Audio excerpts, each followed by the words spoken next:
So నమస్తే అండి.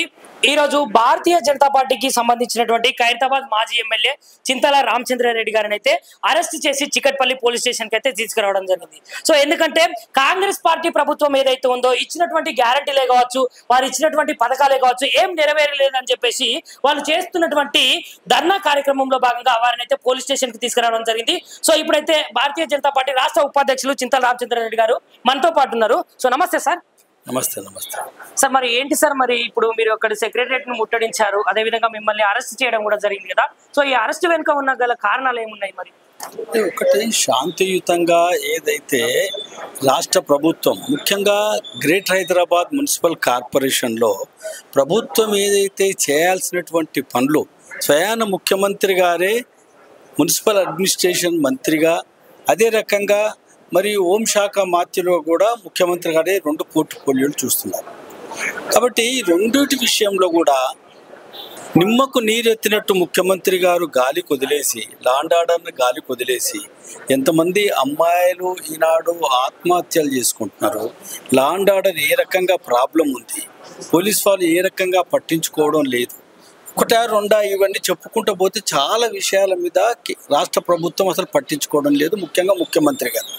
అదే రకంగా మున్సిపల్ కార్పొరేషను జరగాల్సినటువంటి ఏదైతే జనరల్ బాడీ మీటింగ్లో తీసుకోవాల్సినటువంటి నిర్ణయాలు కానీ, నగరానికి సంబంధించినటువంటి హైదరాబాద్ నగరం నుంచే తెలంగాణ రాష్ట్రానికి అత్యధికమైనటువంటి ట్యాక్స్ రూపాన నిధులు 80% నిధులు హైదరాబాద్ నుంచే వస్తున్నాయి. మరి హైదరాబాద్ని గాలికి వదిలేసిండ్రు. డ్రైనేజ్ విషయం కానీ, మంచినీళ్ళ విషయం కానీ, లేకుంటే ఎలక్ట్రికల్ ఏవైతే వైర్స్ విషయంలో కానీ, అండర్ గ్రౌండ్ కేబులింగ్ వేయకుండా వర్షాలు పడితే మొత్తం ఇళ్లలోకి నీళ్లు రావడం విషయంలో కానీ, రేషన్ కార్డుల విషయంలో కానీ, ఇలా చెప్పుకుంటూ పోతే 80-90 రకాల కార్యక్రమాలు ముఖ్యమంత్రి గారి నేతృత్వంలో ఉన్నటువంటి పోర్ట్ఫోలియోలో ఉన్నటువంటి దాన్ని పట్టించుకోవడం లేదు. ఉదాహరణకు బంజారా హిల్స్లో ఉన్నటువంటి పెద్దమ్మ దేవాలయం కూల్చేయడము, ఆ పోలీస్ వాళ్ళని పైరా పెట్టి అక్కడ 70 సంవత్సరాల నుంచి ఉన్నటువంటి మందిరాన్ని కూల్చేసి పట్టించుకోకపోవడము, దానికి ఉన్నటువంటిది 2 పోర్ట్ఫోలియోలు కూడా ఆయన చేతిలోనే, ముఖ్యమంత్రి గారి చేతిలోనే ఉంది. 12 ఎకరాల స్థలాన్ని గ్రాప్ చేయాలని ప్రయత్నం చేస్తున్నారు కొందరు భూ కబ్జాదారులు కావచ్చు, ప్రభుత్వం కావచ్చు. ఇది ప్రభుత్వం అఫీషియల్ చీటర్స్గా పనిచేస్తుంది. వీటన్నిటి మీద తెలియపరుద్దామంటే ఎవరు కూడా దొరకడం లేదు. కాబట్టి ముఖ్యమంత్రి గారు సెక్రటరియట్లో ఉంటారు కాబట్టి అక్కడ ఆయన్ని కలిసి విషయాలు చెప్దామని చెప్పని మా రాష్ట్ర అధ్యక్షుల వారి నేతృత్వంలో మేము కార్యక్రమం పెట్టి శాంతియుతంగా ముఖ్యమంత్రి గారిని కలుద్దామని చెప్పి ఆలోచనతో మేము అక్కడ రావడం జరిగింది.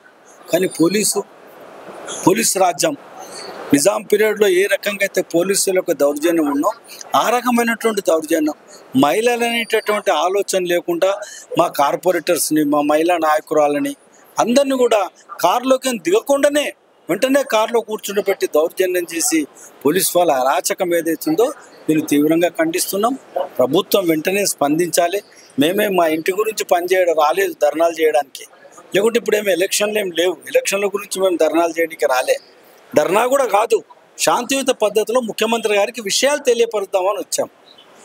కానీ మమ్మల్ని అందరినీ అరెస్ట్ చేసి డిఫరెంట్ ఏరియాలో హైదరాబాద్లో ఉన్న సుమారు 20 పోలీస్ స్టేషన్లలో మమ్మల్ని అందరినీ కూడా బంధించి పెట్టడం జరిగింది. దీన్ని తీవ్రంగా ఖండిస్తున్నాం. వెంటనే ముఖ్యమంత్రి గారు స్పందించాలి. హైదరాబాద్ ఇన్ఛార్జ్ మంత్రి గారు అయినటువంటి పొన్నం ప్రభాకర్ గారు కూడా స్పందించాలి.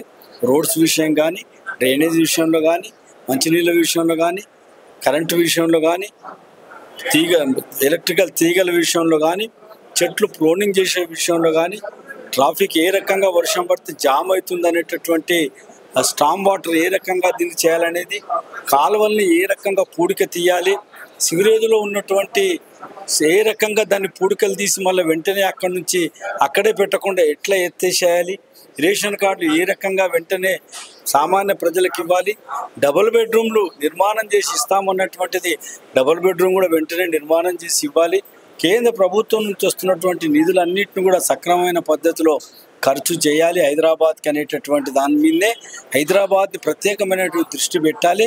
హైదరాబాద్ అభివృద్ధి ఆలోచించాలి.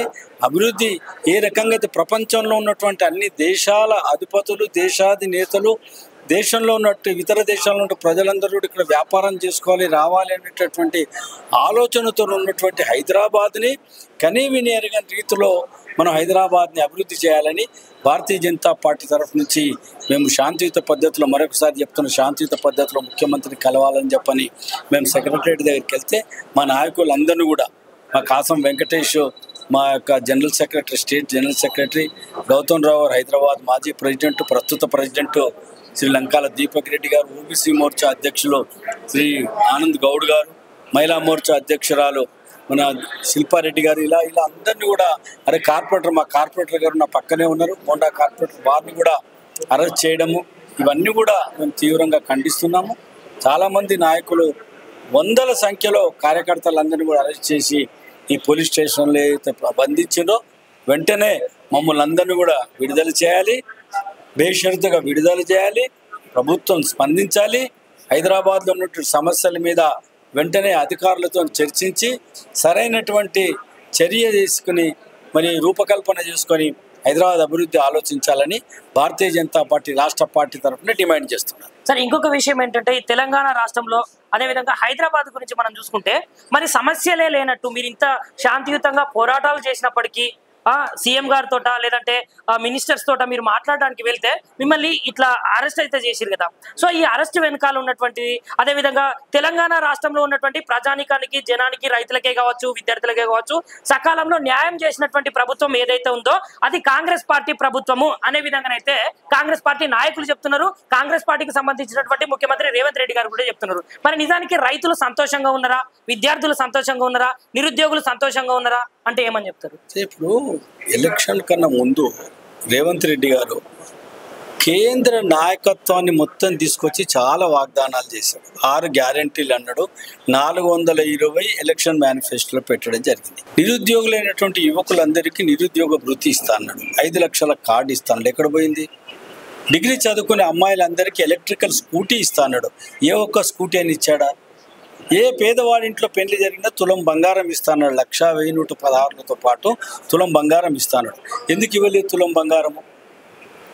ఈనాడు రైతులకు 15,000 రూపాయలు రైతు బంధు ఇస్తానన్నాడు.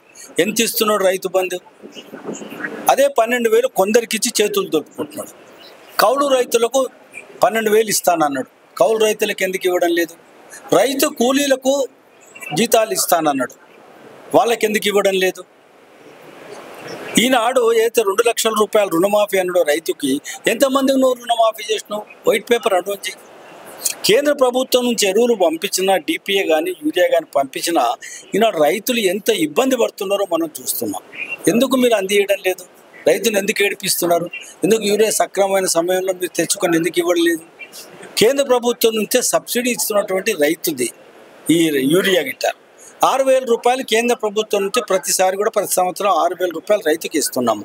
మీరు ఎందుకు రైతు బంధు సరైన సమయంలో ఎందుకు ఇవ్వడం లేదు? రైతుకు మళ్ళీ బ్యాంక్ నుంచి రుణం వచ్చేటట్టు ఎందుకు చేయడం లేదు?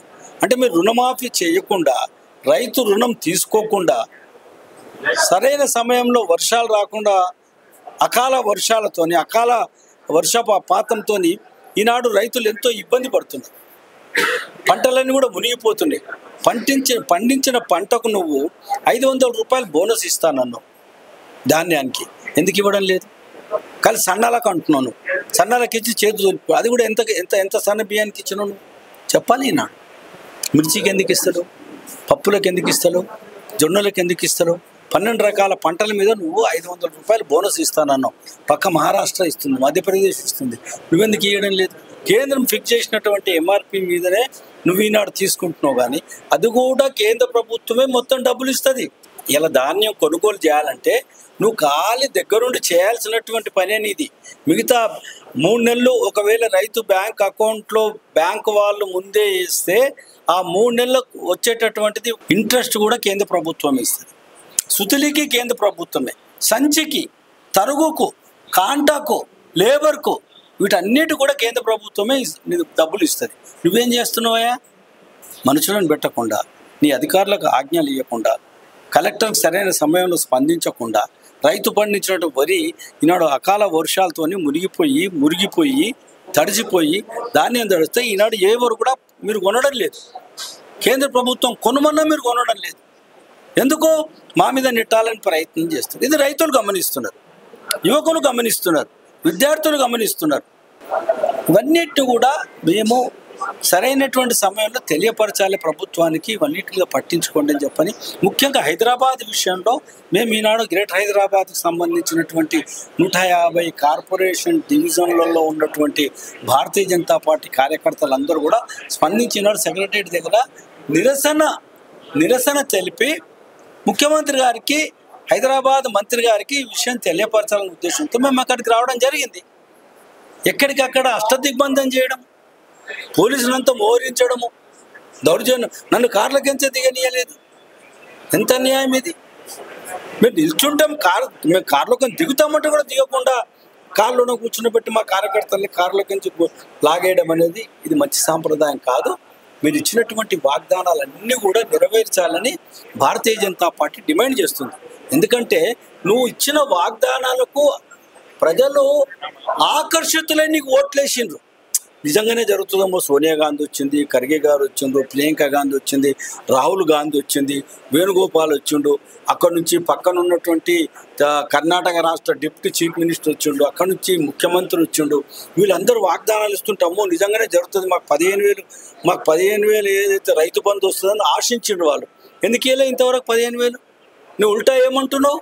ఢిల్లీ పోతే మనం బిచ్చగాలం చూస్తున్నా అంటున్నావు. నీకు ముందు తెలియదా ఈ విషయం? అప్పుల పాలైందని తెలంగాణ రాష్ట్రం కేసీఆర్ చేసిండు. కేసీఆర్ కుటుంబ పరిపాలనలో అప్పుల పాలు చేసి మొత్తం దండుకున్నాడని చెప్పని ప్రాజెక్టుల మీద కాళేశ్వరం కావచ్చు, రంగారెడ్డి పాలమూరు ఎత్తిపోతల పథకంలో కావచ్చు, ఏ రకంగా నిధులు మళ్లించి వాళ్ళు కరప్షన్ చేసిండ్రు మనకు తెలియదా? మీకు తెలియదా? ఏ రకంగా మీరు ఎన్ని వాగ్దానాలు చేశారు? ఎక్కడ పోయింది ఇదంతా? కాబట్టి ఇవన్నిటి మీద కూడా ప్రజలు గమనిస్తున్నారు. ఈనాడు ప్రజలు గమనిస్తున్నారు. అందుకనే 2 ఎమ్మెల్సీ సీట్లు భారతీయ జనతా పార్టీ మేము గెలిచినాం. గ్రాడ్యుయేట్స్, విద్యార్థులందరూ, అధ్యాపకులందరూ ఈనాడు భారతీయ జనతా పార్టీ వైపు ఉన్నారు. ఏ ఎలక్షన్ వచ్చినా భారతీయ జనతా పార్టీ గెలుస్తుంది. ఎందుకో మీరు ఇచ్చినటువంటి వాగ్దానాలు నెరవేర్చకుండా, ప్రజల్ని మోసం చేసి, అబద్ధాలు చెప్పి, ఎలక్షన్ మేనిఫెస్టోలో పెట్టినటువంటి మాటలకు మీరు పొంతన లేకుండా ఈ 18-19 మాసాలు అడ్మినిస్ట్రేషన్ ఏదైతే నడిపించిండ్రో ప్రజలు గమనిస్తున్నారు. అది తెలియపరచాలనే మేము ప్రభుత్వం దగ్గరికి పోయినాం.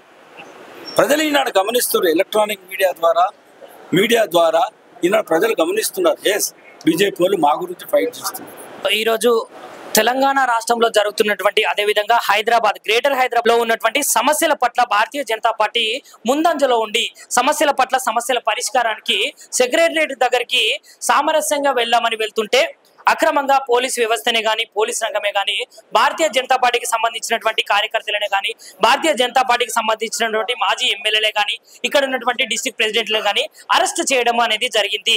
మేము ప్రభుత్వం పైన యుద్ధానికి వెళ్ళట్లేదు.